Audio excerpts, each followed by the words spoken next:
One more round with Affinity and the two-man queues, and we are on the play again. Awesome. We will keep this hand a little bit slow, but Springleaf Drum could accelerate us into something. We'll have to just wait and see. I'll go ahead and go with... I'll lead with Citadel this time. Maybe that's probably wrong. But I like being on the play. Uh-oh, another burn deck. So only 3 artifacts, which means this guy costs 3, but we can't quite do him yet. Alright, I think our next turn will be pretty explosive, though. If I can figure it out. 4, maybe not.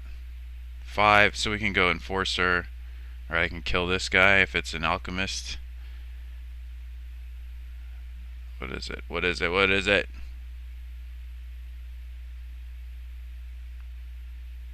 Okay, it's a curse.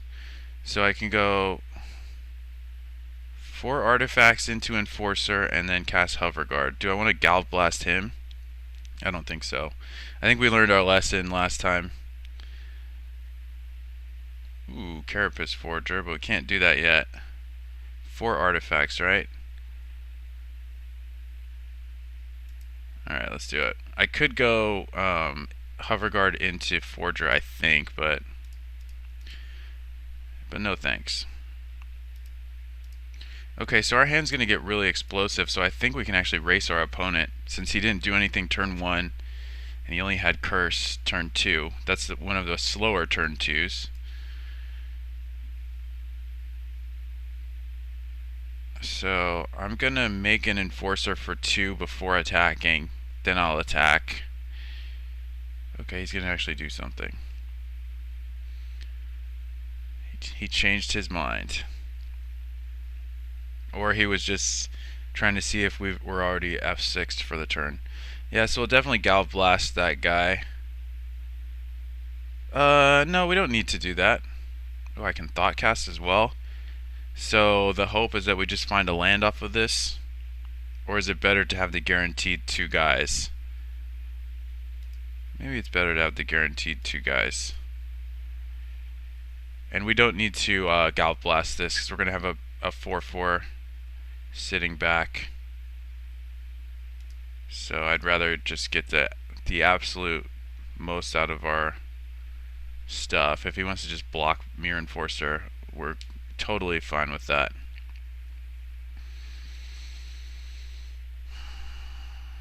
And we're also veiling the fact that we have Galv Blast, so I think he might know because we kind of waited on his end step when we had nothing but mana around. So he chose to block. He's going to have a hell of a time stopping this board presence, I'll tell you that.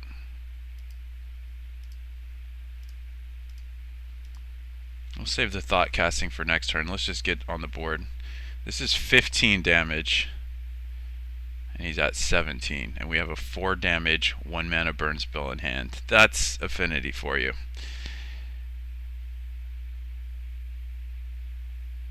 His hand is kind of clogged up with a lot of 2 mana stuff. Okay, that's pretty good. But it's not going to be enough. I'm going to beat him to within an inch of his life here. I don't think this makes for a kill. Because if we attack, we can't tap anything. Let's see if we find something to get us a kill here. Another Springleaf Drum. Doesn't do much. I'll just play it though. I could have made 2 mana. I don't think that matters. I think we just get him to 5, and then Galv Blast is getting ready to get him. I mean, maybe he can unload and destroy us, but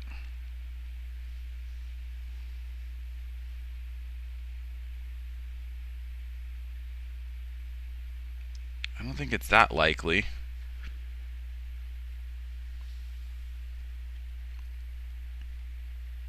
He hasn't really done much to us. He stopped a Somber Hover Guard. I think that we have enough here just to get him. But he's on 6 cards. Nope, not enough. Okay, that's very good for us. Getting that first game very good. So I think we're going to board the same way we did before. 2 Hydroblast and 2 Journey to Nowhere. Or let's go 1 and 1 like we did before. We saw for a fact that he has Curse of the Pierced Heart, so.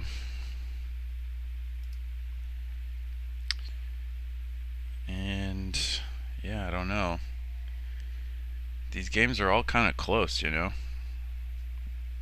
I mean, that wasn't very close, but I think the next pair of games or next game will be.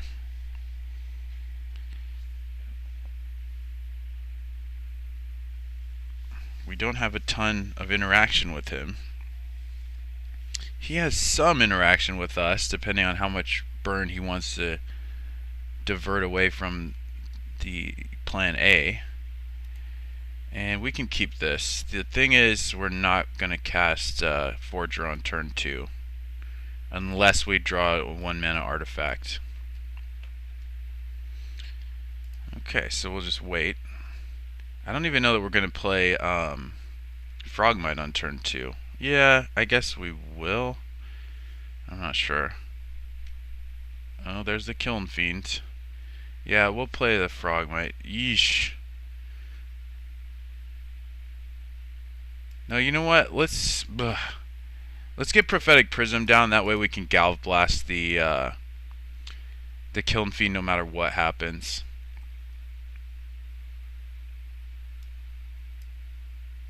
We're going to take a huge amount of damage here, but unless he just plays a second Kiln Fiend, that could also happen. But he's also using up his land drops, so hopefully we don't eat Searing Blaze. I don't think he can combo kill. Could he go Burn Spell, Burn Spell, Burn Spell, Fire Blast? That's probably a kill. But if he has that, what are you going to do? I mean, come on now. Fire Blast almost does it. It does do it. Wow, he doesn't even need that much. But we're already at 7, which is... Okay, so... I think just Galv Blast first and Frogmite. And try not to die.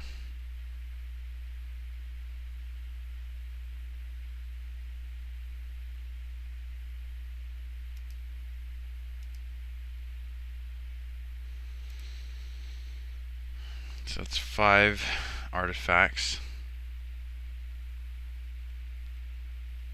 If he had a piece of burn to the face, he would have used it during that insane turn. But I think we're actually finished. I mean, Fire Blast will take us out too. What else could he have? He's gonna Searing Blaze. Yeah, that's pretty obvious that he had that. Okay. He might have double Searing Blaze actually.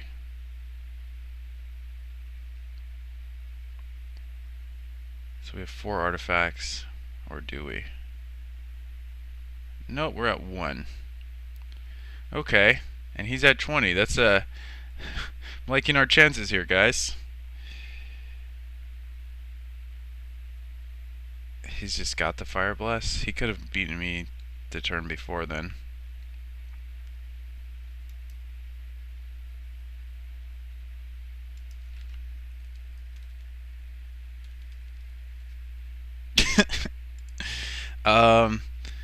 So we could Thought Cast for 2. I guess we just play Carapace Forger. Even if he has a 3rd Searing Blaze, it'll just win on the spot. Yep, getting hit by that Kiln Fiend was insane.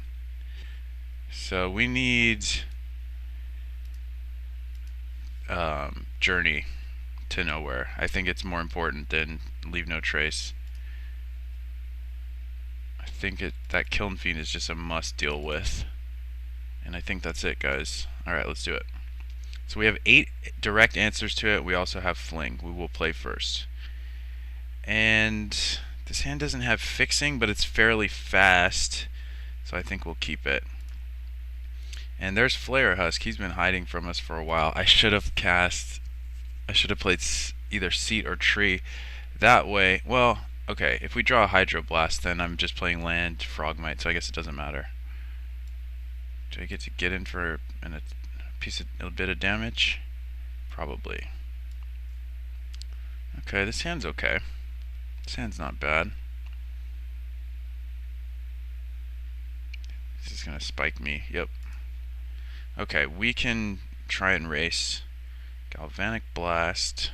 We're gonna need some fixing fast. But that's kind of how it works with Affinity. You play 5 colors, you probably need fixing. Alright, let's go. So we get a free Frogmite next. Is he gonna Searing Blaze the Flare Husk? He just might do that.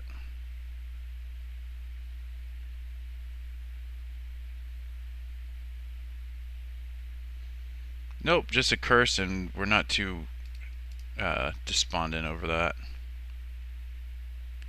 Okay, a bunch of stuff we cannot cast. Okay, once we get to fixing, we'll be good, though. Once we get to fixing, we'll be good.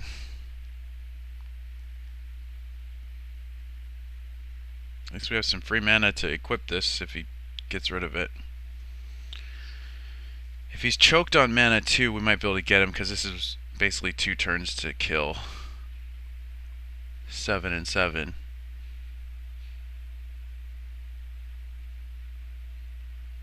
Searing Blaze.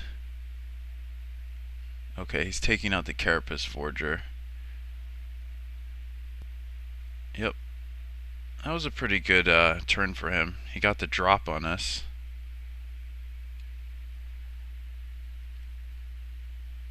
There's a Chromatic Star. Do I save it? Or do I cast a Tog? I think I have to cast a Tog.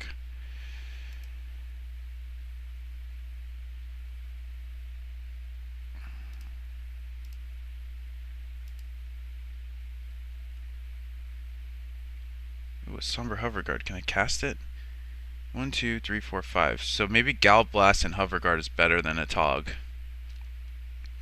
Brings me to 10, 7, and we have 6 on the table. I think it's a better use of our mana. If we cast a Tog, we can attack 3, 5, 7, 8, 10. Either one gets him down to 1.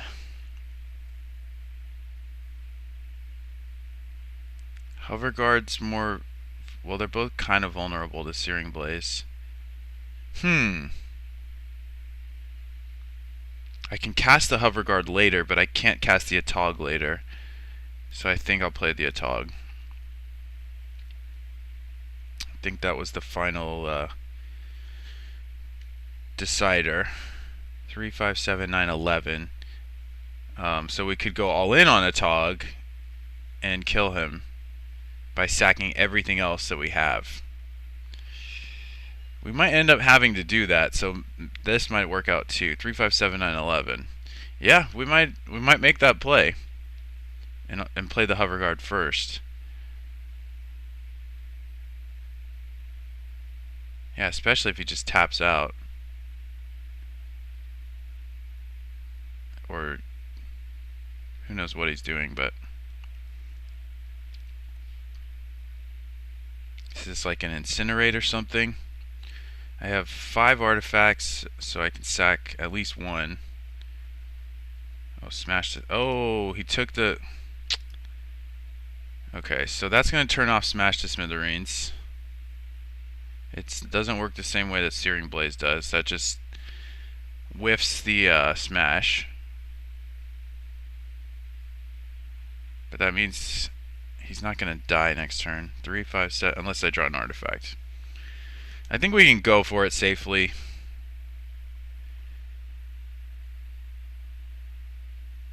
Okay. Let's just find an artifact, guys. That's all I really want. All I really want is an artifact. 3, 5, 7, 9. Just one artifact. 1, 2. No, we're short. Ah! We're short. Man.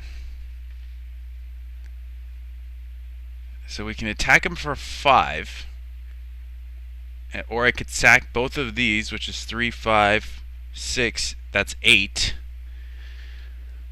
Or I could sack everything into the Atog, which doesn't make any sense. Could I equip the Atog and sack everything? No, that doesn't do anything. 3, 5, 7, 9. Alright, I guess we just attack and leave up mana. Wow. So he knew he had to blow up that artifact. Let's hope he just doesn't have anything. All he needs is a lava spike and a fire blast. Yeah, he's got it. Oh, not yet.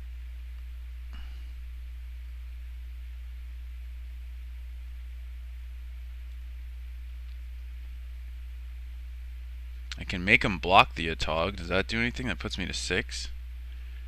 Wow. I'm already at 6. Puts me to 5. I don't want to attack yet because I want the... He's at 7. He's so close to dying.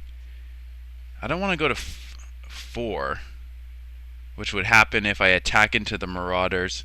I want to make him attack, or whatever he's going to do. I guess he wouldn't attack. Yeah, this doesn't work at all. This is stupid. We could find a removal spell. I don't know. I think I just made the wrong play there.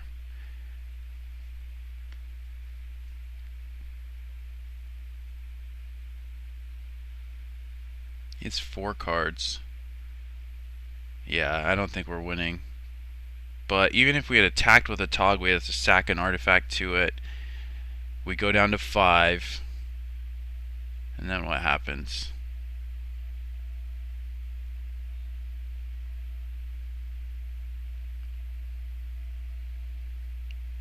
I don't know. It's hard to determine what he even has. But 4 cards, you have to assume he can do 6. All he has to do is really 4, because once this goes... Yeah, I think he's just going for it now. Well, like I said, this is a close one. I believe this is game 3. Yeah, I'm almost positive it's game 3. So just stopping there, huh? What else could you have?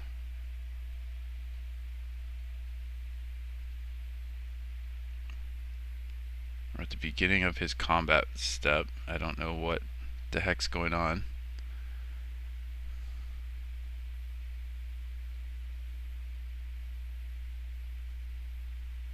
I don't know what's going on.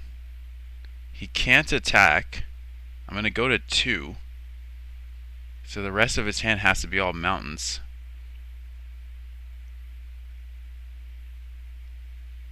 He cannot attack. It's just not allowed. I don't think there's any draw I could have that would be sick. Yeah, we're just stuck here. 4 artifacts. So I'm going to go... I'm just dead. I go to 1 from this. And then I go to 0 from this. Well, that's pretty sad. Let's just hope he doesn't block the Atog. Try and push through it quickly.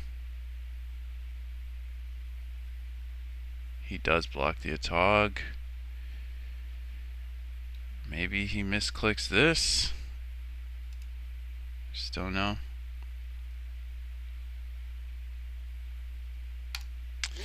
Okay. Well, that's game over.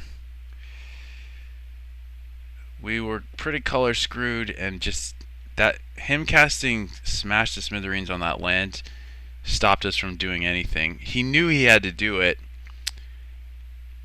to I mean, even if we had Hover Guard in play, I think we would have won this game. So had we taken that other line of Galv blasting, because he's at 4 right now, and casting Hover Guard, I think we would have won. No, because the Smash at that point would have dropped us to lethal. So he doesn't actually have to do anything here. Alright, GG's. I mean, we're losing anyway, so GG's. That is going to wrap up our adventures with Affinity. As you can see, it's really neck and neck with the other unfair decks. We were able to beat Burn with some fling combos. We were able to beat Elves, and then narrowly lost to Burn. One different draw for either side could have made a huge difference. So I think this deck is showing that it still has legs. It's still a presence in the format. Obviously, it's one of the most popular 5-0 performers right now. So that's all I really have to report. I'm not sure if my list is the best, but it's certainly up for debate. There's so many different individual card choices you can mess with and things to tinker around with. So if you guys have any input, you can definitely bring that my way. I'd be happy to hear it. And I'd like to thank you very much for tuning in to this installment of... That's right, Dime a Dozen.